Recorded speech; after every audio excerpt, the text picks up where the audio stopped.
Bapak Ibu, para kadang kinasih simbah-simbah lan adik-adik, para rama suster bruder berkah dalem Gusti, sugeng rawuh wonten ing PDSK channel menika. Kados pundi kabar panjenengan? Mugi-mugi bagas kasarasan kesehatan kawilujengan tansah mengku kula panjenengan sami anggenipun kelampahi gesang ing dinten menika. Lan mugi-mugi lumantar panglimbang basa Jawi wawasan Injil kula panjenengan sansaya saged nggayuh iman kapitadosan ingkang leres lan mantep. Langkung-langkung anggenipun kula panjenengan bangun komunitas gesang sesarengan ingkang begja rahayu ingkang bahagia. Bangun gesang sesarengan tentu sinau saking pengalaman-pengalaman ingkang sampun lumampah, lajeng ngupadi saenipun gesang sesarengan sing sansaya nuju dhateng begja rahayuning gesang lan nduga prayoga menapa sing ing sakmangkih bakal kalampah. Saking bab perangan menika anggenipun bangun gesang sesarengan kedah ugi dirancang direncana yen perlu ya ana prosedur, ana sistem, mekanisme ingkang dipun bangun kangge nyantosake anggenipun bangun gesang sesarengan. Mbuh awujud kebiasaan-kebiasaan kumpul bareng, rembugan bareng, yen ana apa-apa ya ora mung tandangi dhewe, yen perlu ya ana komitmen, keputusan-keputusan sing disengkuyung bareng lan sak panunggalane.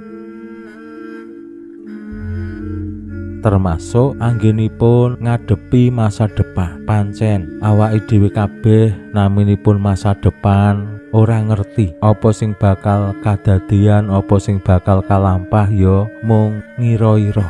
Ning yen sinau saking simbah-simbah rumiyin kados pundi saged meranata mangsa, kados pundi saged ngitung dina becik dina ala, menika temtu saking pengalaman-pengalaman sing digatekake niteni apa sing kalampah utawi kadadian-kadadian sing diadepi. Saengga saking mriku lajeng saged meranata mangsa, saged damel pitungan sing dadi srana anggenipun ngantisipasi maneka warni sing boten dipengini. Lan saperangan tiyang lajeng dikenal ngerti sadurunge winarah. Amargi menapa tiang-tiang menika gadhahi ngelmu titan, bisa niteni menapa kemawon sing sampun kalampah lan lajeng menggalih kanthi penuh keyakinan, kanthi penuh manah sing resik, pikiran sing ning kangge ningali samukawis menika. Gusti Yesus lumantar waosan Injil dinten menika nggih paring pitedah dumateng para murid lan tiyang kathah kados pundi dipun tuntun supados tansah siyaga anggenipun ngadepi masa depan. Mirungganipun nggih ngadepi rawuh dalem. Pramila monggo kita pirengaken sabda dalem Gusti ing dinten menika lan kita wiwiti kanthi sembahyang sawetawis.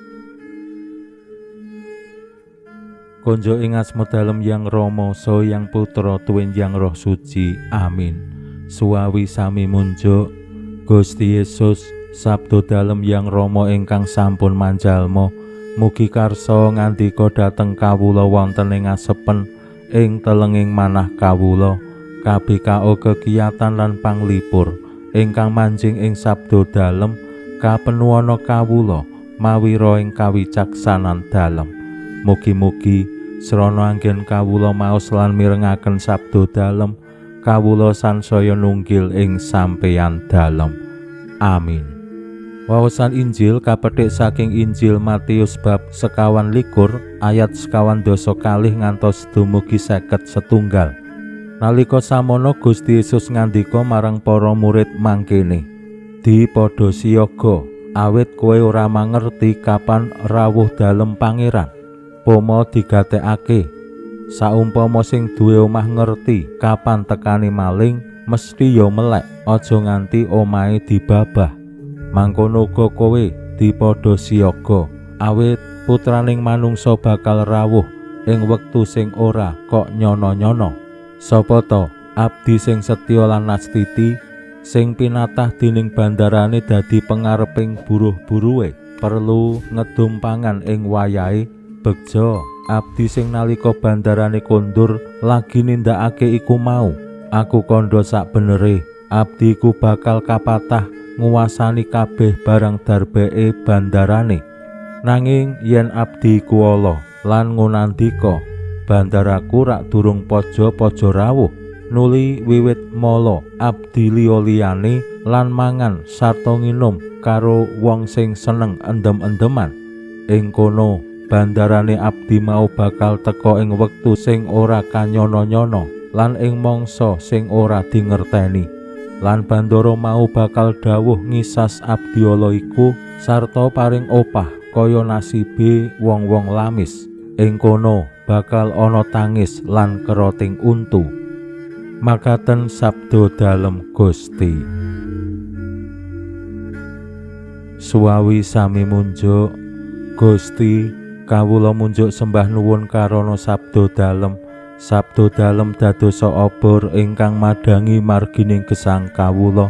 Katuntuna kawula sageta sabda dalem menika numusi manah ngantos tansah ngrembaka kangge gayuh gesang ing swarga. Amin.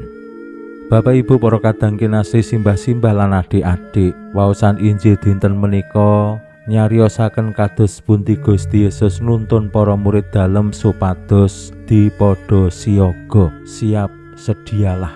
Gegambaran ingkang dipun paringaken Gusti kados tiyang sing gadah griya lan mangertos yen griyane nembe disatroni maling. Mila lajeng siap-siap aja ngasik omahe dibabah malih.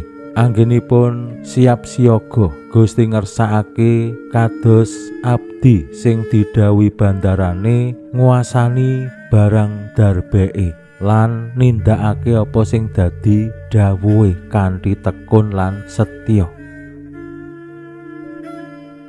Ampun ngantos malah kaya abdi sing ala, sing rikala bandarane jengkar boten wonten ing griya, terus sak kepenake mala abdi-abdi liyane mangan nginum endem-endeman lan sak panunggalane. Menika ngetingalake bilih para murid dalem dikersakake supados migunakake wektu sak apik-apike, sak becik-becike kangge ngleksanani menapa sing dados timbalane para murid.